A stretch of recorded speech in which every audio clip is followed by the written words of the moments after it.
Hey guys, thanks for making it this far, and I'm really glad you got this far because here's where things get interesting, and I'll teach you about our room-based multiplayer.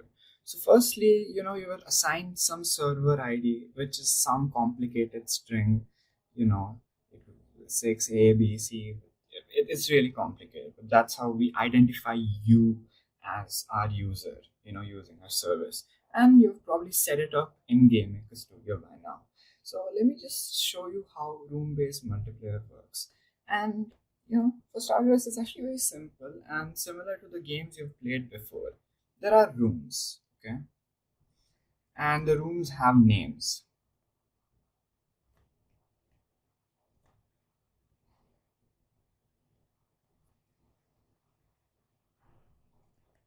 And these names are strings in our system. So, okay, let me call this boat. Fine. So let's say you have two clients in the room 123. You have five clients in public and three clients in boats. That's 5, 6, 7, 8, 9, 10. So you have 10 total players in your game, right? And that's pretty much how our system works too. You have rooms and people can join those rooms at their own freedom. You can set your rules over them, but people can join any room they want. So let's say you have three guys, Charlie, Alan, and Jake.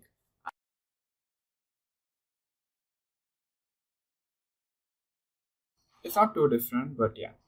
Let's say Charlie is the first guy to connect to your server. So you made your game, you published it, and Charlie has the Windows version of it. Okay.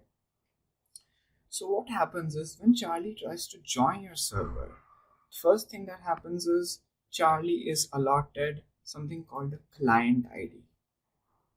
This is how we differentiate different people who are trying to join your server. So this is always an integer. It's something from usually 1 to, it could be anything, 100, 200, anything, 2000 maybe. So Charlie, let's say for simplicity, he's given the client ID 1. Okay, this is assigned to Charlie. And Charlie joins the server. Now this is a bit, this is the part where our system differs a bit because now Charlie is not roomless. Charlie is put in what we call a private room. And yeah, what is a private room? A private room is just like any other room, except this one is called 1. So this is the room 1, the room with the name, or we call it room ID 1.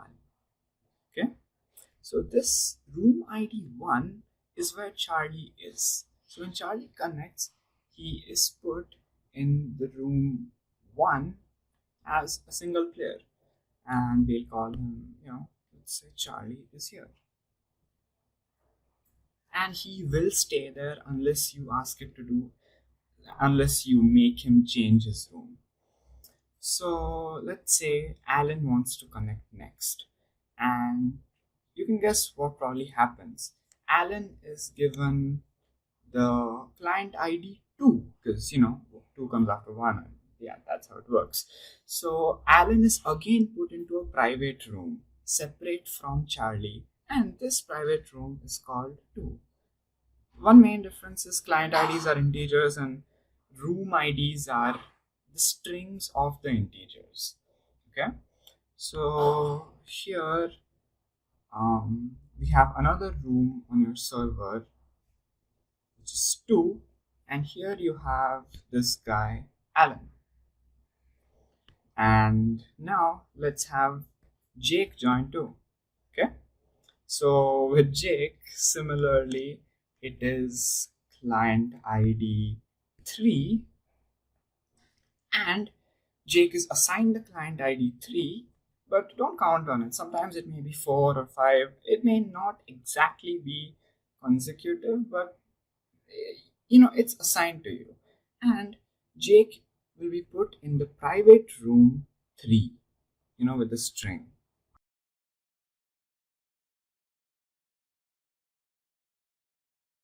This way, no player is ever roomless. They're always put in a room corresponding to their client ID. I hope you guys understand this part. Yeah. And now the thing is that Charlie, Alan, and Jake are in their private rooms. That means you can ask Charlie to join a new room and you can change the whole arrangement.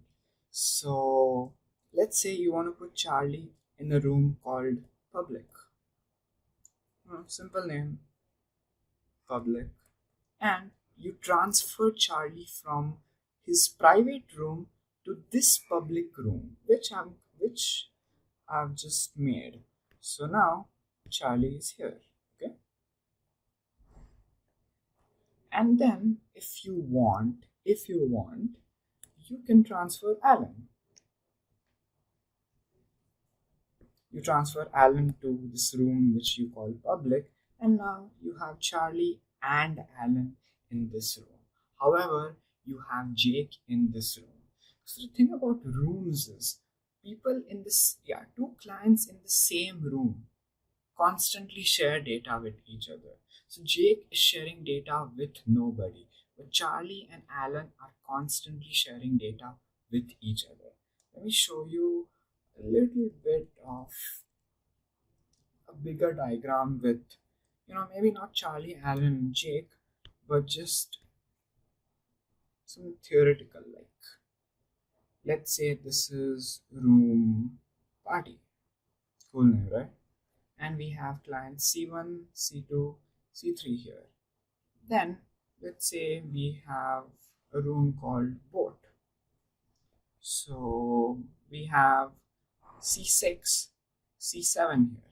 These are just representations of clients. So what this means is in your game, the clients in party C1, C2, C3 will share data with each other. C3 will know everything about C1, C2 will know everything about C3, and in boat, these two will know everything about each other. But there is no data transfer between these two guys. I hope you guys understand this. This is mostly the crux of it.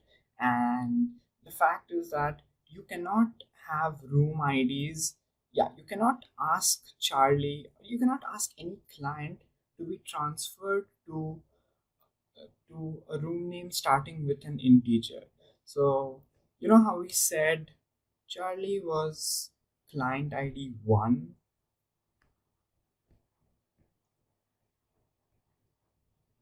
Yeah, Charlie was given client ID 1, right? And Alan was given client ID 2. Maybe Charlie is in this room called, maybe they're both in this room called public.